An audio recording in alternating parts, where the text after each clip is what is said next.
ഹെബ്രായർക്ക് എഴുതിയ ലേഖനത്തിൻ്റെ 9-ാം അധ്യായം 14-ാം തിരുവചനം.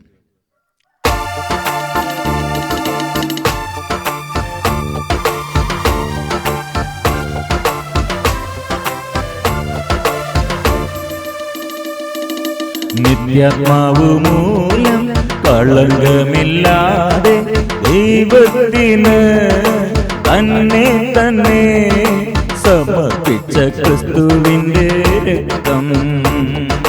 നിത്യാത്മാവ് മൂലം കളങ്കമില്ലാതെ ദൈവത്തിന് തന്നെ തന്നെ സമർപ്പിച്ച ക്രിസ്തുവിന്റെ രക്തം.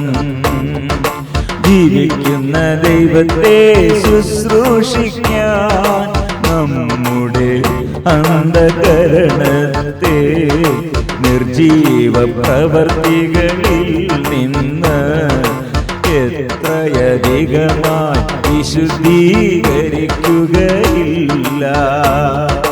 നിത്യാത്മാവ് മൂലം കളങ്കമില്ലാതെ ദൈവത്തിന് തന്നെ തന്നെ സമർപ്പിച്ച ക്രിസ്തുവിന്റെ രക്തം. ജീവിക്കുന്ന ദൈവത്തെ ശുശ്രൂഷിക്കാൻ നമ്മുടെ അന്ധകരണത്തെ നിർജീവ പ്രവർത്തികളിൽ നിന്ന് എത്രയധികമായി വിശുദ്ധീകരിക്കും.